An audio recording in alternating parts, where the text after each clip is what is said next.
त्यो हानेको हुदी ढलेको भए मलाई पनि हुदीमा पहिला काटे जस्तै छिया गराउँथ्यो तर भाग्य दैवले बचायो मलाई। यो हो तहल्का टिभी, जनताको प्रश्न। रोलो दर्शकवृन्द नमस्ते अनि हार्दिक स्वागत छ। विशेष गरी पछिल्लो समय खुकुरी काण्ड निकै नै मौलाइरहेको छ। केही दिन अगाडि दाङको तुलसीपुरमा टेकबहादुर हमालले खुकुरी लिएर निस्कन्छन् र 3 जना माथि प्रहार गर्छन्।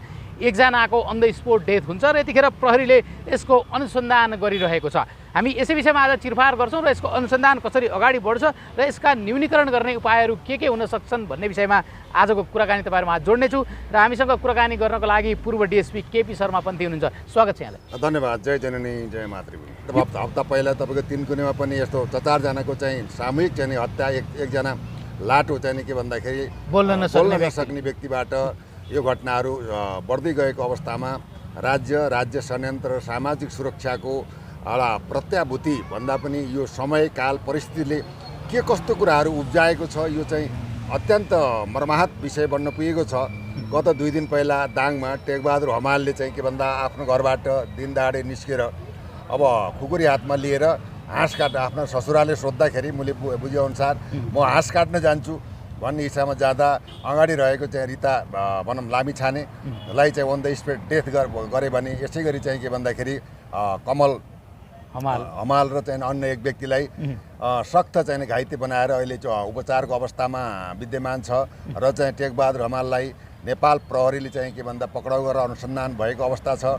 अब त्यसमा चाहिँ नि अब अनुसन्धानको क्रममा अब के भन्दा मलाई त देवता लागे देवी लागे भन्ने खालका कुराहरू आएका छन् होइन। देवता देवी धर्म कुल गुरु होइन एउटा संस्कार रीतिरिवाज सभ्यता परिस्थिति यावत तन्त्र मन्त्र जन्त्र ज्योतिष यी कुराहरू चाहिँ वैदिक सनातन धर्म अन्तर्गत आएका कुरा हुन्। तर मान्छेलाई देवता नै चढेर चाहिँ मान्छे नै बलि दिनु मान्छे नै काट्नु भनेको चाहिँ एउटा के भन्दा अत्यन्त यो चाहिँ अनुसन्धानमाथिको थप अनुसन्धानको चाहिँ पाटो बनेको जस्तो मलाई लाग्छ। यहाँ त नि जस्तो हामीले यो हत्याका विषयलाई हेर्दै गर्दा एकजना बोल्न नसक्ने पक्राउ गरियो जुन यो 3 कुनेको अवस्थालाई हेर्दा त्यहाँको विषयलाई हेर्दाखेरि भनौँ न एउटा देवता चढ्यो भन्ने किसिमका तर्क राख्दै जाँदा नि उनलाई यदि देवता चढेको थियो भने त पहिलो प्रहार त उनकै ससुरामाथि हुन्थ्यो होला भन्ने प्रसङ्ग पनि रहन्छ।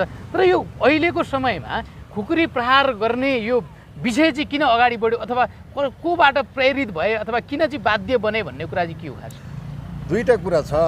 के छ भन्दाखेरि देशको राजनीतिक अवस्था भ्रष्टाचार अन्याय अत्याचार विभेद अब देशै चाहिँ दोहन अब चरम भनौँ के भन्दाखेरि पीडा तनाव अभाव होइन। राष्ट्रिय नेतृत्वले चाहिँ सबल नेतृत्व जनतामा दिन नसकेको अवस्थामा अब श्याम सापकोटाले पनि अब चाहिँ के भन्दाखेरि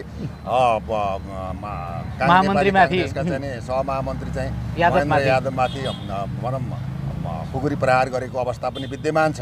यी सब कुरा हुन् के भन्दा खुकुरी प्रहार गर्नु राम्रो पक्ष चाहिँ होइन। तर के त भन्दा नेतृत्वले देशका लागि मुलुकका लागि जनताको हकमा राष्ट्रको हकमा यिनी चाहिँ के भन्दा असफल राजनीतिक यात्रामा पुगेर आफूले नै के भन्दा अरबौँ खरबौँ भ्रष्टाचार गरेर देशलाई नै निलाम गर्ने अवस्थामा एउटा आक्रोश आएको अवस्था यो जनमानसमा यो आक्रोश भएको अवस्था छ। यस्ता खुकुरी हानाइका त्यो काण्डलाई के भन्दा जनताले चाहिँ हवाई गरेको अवस्था पनि विद्यमान छ। यो चाहिँ राजनीतिक र चाहिँ यो के भन्दा यो चाहिँ नेतृत्वको चाहिँ के भन्दा अकर्मण्यताको चाहिँ के भन्दाखेरि उपज हो र असन्तुष्टि हो र हामीलाई किन यस्तो भएको छ भन्ने कुरा जनताले हामीलाई किन यस प्रकारको चाहिँ के भन्दा हामीमाथि चाहिँ प्रहार गरिरहेका छन् भन्ने एउटा प्रेरणाको चाहिँ एउटा सच्चिने एउटा मार्ग जस्तो पनि हो भने यावत चाहिँ यो जुन जवाब दाङको घटना छ यो विवश घटनाको सम्बन्धमा अनुसन्धानको पाटोमा जाँदा अब हतियार कहाँ थियो के थियो भन्दा पनि मान्छे पक्राउ भइसकेपछि अब त्यो घटनास्थल प्रकृति लास जाँच प्रकृतिका कुराहरू अब त विशेषतः मूलतः चाहिँ एकजना मान्छे टेकबहादुर हमालले के कारणले कुन अब आफ्नै जब ससुरालाई हातमा नाङ्गो खुकुरी लिएर हिँड्दाको अवस्थामा ससुराको अगाडि प्रहार देवता नै लागेको अवस्था थियो भने त ससुरालाई प्रहार गर्नुपर्ने कुरा पनि थियो हेर्नुहोस्। तथापि चाहिँ के भन्दा उनले अन्य व्यक्तिलाई चाहिँ के भन्दा एकजनालाई चाहिँ अन द स्पोट डेथ र 2 जनालाई घाइते बनाएको अवस्थामा यो के हुन्छ भन्दा मानसिक सन्तुलनका कुरा पनि आउँछन्। मानसिक सन्तुलन असन्तुलनका कुराहरूमा पनि के हुन्छ मेडिकल टेस्टिफाईका कुराहरू पनि हुन्छन् हेर्नु। उनलाई कुनै अब यसमा कुनै रिसिभी प्रतिशोध अथवा चाहिँ जग्गा जमिन लेनदेन होइन यावत कुराहरूका चाहिँ अब रिसिभीका प्रतिशोधका कुरामा प्रतिवाद भएको पनि हुनसक्छ। प्रहरीले चाहिँ नि यो विषयमा के भन्दा सत्य तथ्य अनुसन्धान त ल्याउने नै छ, तथापि यस्ता घटनालाई निरुत्साहित पार्नुको लागि कोही बौलाएर हान्छ होइन, कोही पागल भएर हान्छ भने प्रहरीलाई त्यो कुरा कहाँ घटना के हुन्छ थाहा हुँदैन।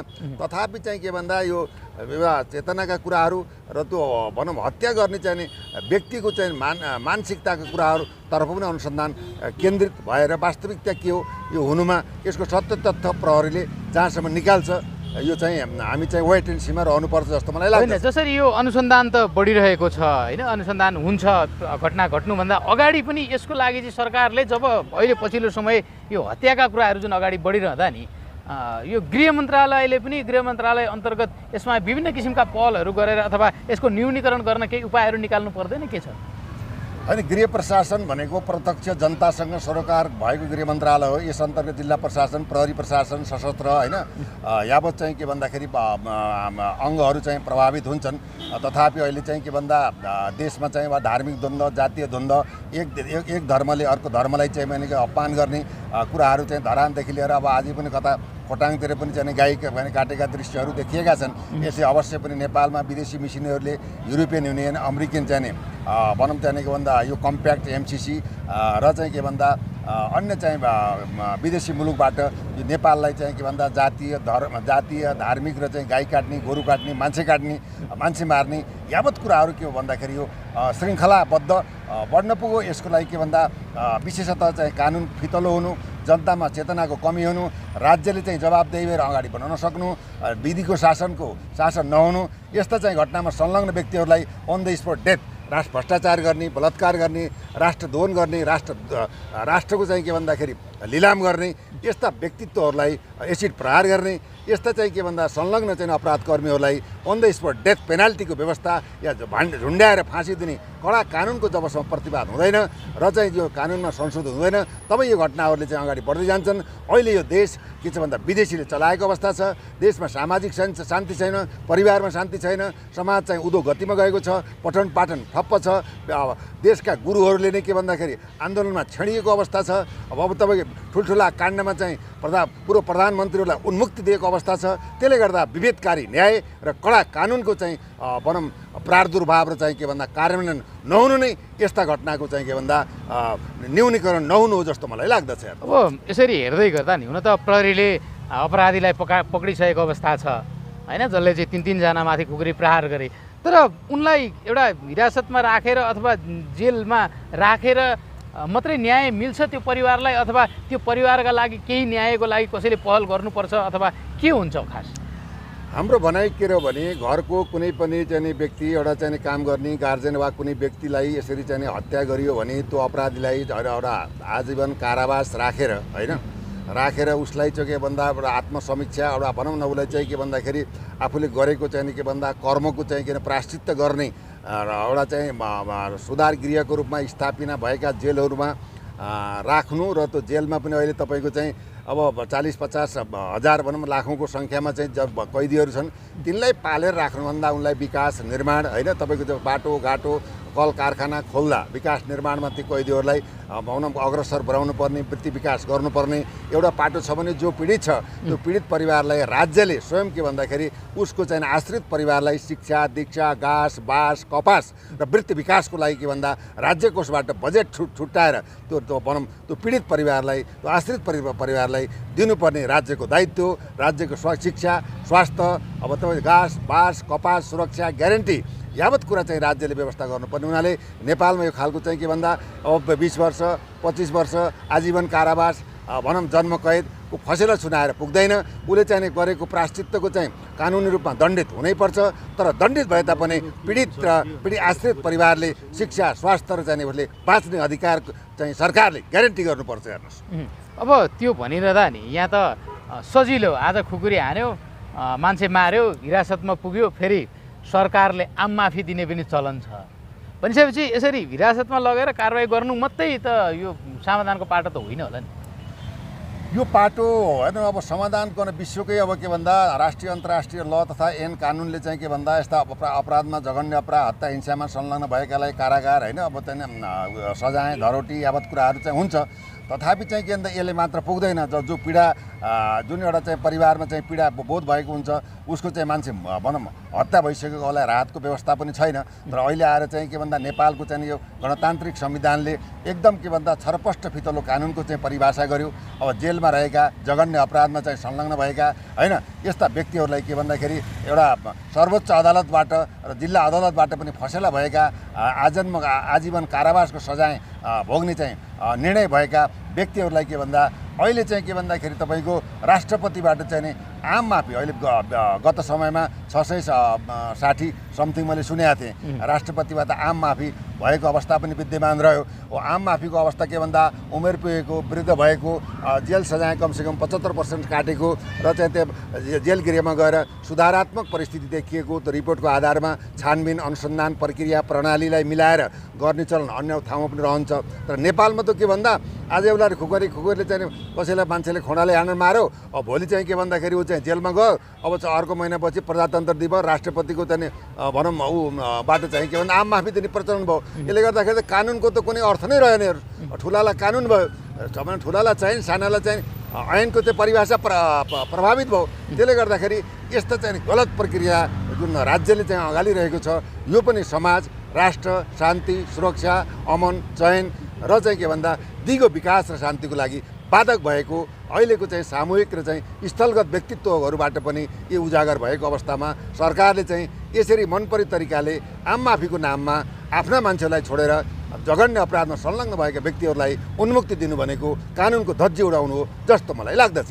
अब यसरी सरसर्ती हेर्दाखेरि जसरी महामन्त्री यादवमाथि जुन किसिमको श्याम सापकोटाले खुकुरी प्रहार गर्दा धेरै जनताहरूले वाइवाई दिइरहेका थिए। नेताहरूलाई यस्तै गर्नुपर्छ भन्ने किसिमको तर्क राखिरहँदा कतिपय नेताहरू अब बाहिर निस्कँदा खुकुरी खाइसके भनेर डराइरहेका थिए।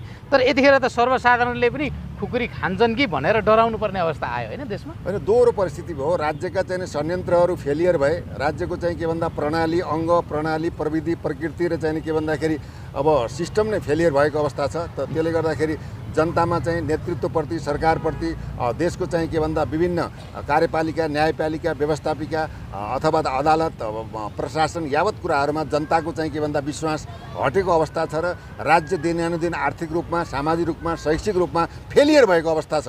त्यो एउटा विद्यमान के भन्दा सामूहिक जनजीविका र राष्ट्रिय प्रश्न हो भने अहिले आएर के भन्दाखेरि यस्ता चाहिँ पटक चाहिँ के भन्दा खुकुरी प्रहारबाट मान्छेहरू चाहिँ ठाउँ ठाउँमा चाहिँ के भन्दा मारिनु हत्या हुनु यो चाहिँ सामाजिक चाहिँ असुरक्षाको एउटा के भन्दाखेरि तड्कारो चाहिँ एउटा चाहिँ दरिलो चाहिँ एउटा सन्देश गएको छ। यसमा गृह मन्त्रालय प्रहरी प्रशासन र समाजसेवी जनप्रतिनिधिहरूले चाहिँ के भन्दाखेरि यस्तो यदि कुनै समाजमा अर्ध पागलहरू छन् अथवा चाहिँ तपाईँको चाहिँ सुस्त मनस्थितिका मान्छेहरू छन् उनीहरू जसको दिमाग छैन तिनलाई चाहिँ सही ठाउँमा उपचार गरेर एउटा काउन्सिलिङ गर्ने परिपाटीमा राज्य र स्थानीय सरकार र केन्द्रीय सरकार सङ्घीय सरकारले गर्नुपर्दछ। यहाँ त के भने स्थानीय सरकार सङ्घीय सरकार ती तीनवटा सरकार भएर यो के न अर्थ न वर्थ गोविन्द गाई भएर न व्यवस्थापन छ न सम्पादन छ न रोजगारी छ न शिक्षा छ न चाहिँ के भन्दाखेरि वृद्धहरूको सम्मान छ न बालबालिकालाई चाहिँ बहुआयामिक शिक्षा छ। यस्तो यो भद्रगोल चाहिँ के भन्दा यो चाहिँ तालले चाहिँ यो देश राज्य चलिरहेको छ। यसको चाहिँ यो राज्य प्रणाली नै अब यो प्रकारले व्यवस्थित र सुरक्षित हुन सकेन भने टिकाउ नहुने परिस्थिति पनि देखिएको छ। अब हिजोकै तपाईँको भक्तपुरको घटनामा राजाको एउटा सम्मान र देशमा चाहिँ के भन्दाखेरि अब यो राज संस्था अपरिहार्य छ। राजालाई गद्दी चाहिएको होइन। देशलाई बचाउनलाई मुलुकलाई बचाउनको लागि राज संस्थाको चाहिँ के भन्दा अभिभावकको रूपमा रहनुपर्छ भन्ने मान्यतामा आज पद्मरत्न तुलाधर दमननाथ ढुङ्गाना अब चाहिँ नारायणमान बिजुछे चन्द्र भण्डारी लगायतका चाहिँ सुशील के अरे तपाईँको शेखर कोइराला पार्टीका चाहिँ मान्छेहरूले समेत महसुस गरेको हुनाले यो चाहिँ यी सबै कुराको दिगो विकास शान्ति सुरक्षा अमन चयन समृद्ध राष्ट्र र शिक्षित राष्ट्र एउटा के भन्दा कृषि जन्य उमा चाहिँ आत्मभर्तामुखी राष्ट्र निर्माण गर्नको लागि विदेशी ऋणबाट मुक्त हुनको लागि चौतर्फी घेरामा परेको विदेशीको चङ्गुलबाट यो देशलाई मुक्त गर्नको लागि तपाईँ र हाम्रा भावी सन्ततिको भाग्य र भविष्य सुनिश्चित गर्नको लागि अब चाहिँ के छ भन्दाखेरि देशमा पात्र पद्धति प्रणाली व्यवस्था नै परिवर्तनको खाँचो भएको अहिले समयको चाहिँ माग आएको हामीले विश्लेषण गरेका छौँ। हामी लगभग कार्यक्रमको अन्त्यमा छौँ भनेपछि कतिपयले चाहिँ भनौँ न अहिलेको सरकार पनि हिजोका दिनमा त्यसरी नै मान्छे काटमार गरेर आएको हो। अब हामी पनि यसरी नै खुकुरी बोकेर अगाडि आउनुपर्छ भन्ने किसिमको अब सबैको हात हातमा खुकुरी हुने हो त भन्ने तर्क पनि रहन्छ क्या तपाईँले कसरी निहाल्नु अन्त्यमा? होइन, तपाईँ के त भन्दा जघन्य अपराधमा राष्ट्रिय चाहिँ मुद्दाहरूमा अरबौँ खरबौँ भ्रष्टाचार गरेको सवालमा उन्मुक्ति पाएका अवस्था छन् भने अब तपाईँको माओवादी द्वन्द्वकालमा यो गाई काट्ने गोरु काट्ने भने यी कुराहरू त श्रृङ्खलाबद्ध चलिआएको त्यसैको पुनरावृत्ति भएर समाजलाई भान्ने काम भएको छ। हिमाल पहाड तराईमा बसेका सर्वशक्तिमान जनताहरूलाई नेपाली मनहरूलाई भान्ने जुधाउने लडाउने र सत्ता टिकाउने खेल भएको छ। यो खेलमा तपाईँको के भन्दा विदेशी मिसिनेरी नेपाली चाहिँ भूमिमा चाहिँ के भन्दा ताण्डव नृत्य गरिरहेको छ। यसलाई अब चाहिँ के भन्दाखेरि सही गन्तव्यमा पुर्याउनको लागि सामाजिक सुरक्षाको लागि र चाहिँ देशमा अमन चयन शान्ति सुरक्षा र सही अपराध अनुसन्धानलाई तटस्थ भरपर्दो दरिलो बनाउनको लागि अब चाहिँ के छ भन्दा नेपाली सेना पनि ब्यारेकमा चुप लागेर बस्ने होइन। अब देशलाई जोगाउन सम्पूर्ण जननागरिक र तपाईँको चाहिँ नेपाली सेना राष्ट्रभक्त व्यक्तित्वहरू सबै चाहिँ के तह र तबकाका मानिसहरूले राष्ट्र निर्माण र राष्ट्रिय सुरक्षामा नलागेसम्म यस्ता घटना यस्ता परिदृश्यहरूको अन्त्य कदापि हुन सक्दैन। यो ध्रुव सत्य पनि हो, अहिलेको समयगत विश्लेषण पनि हो। हस्, यहाँको अमूल्य समय समाजको लागि धेरै धेरै धन्यवाद। जय जननी जय मातृभूमि।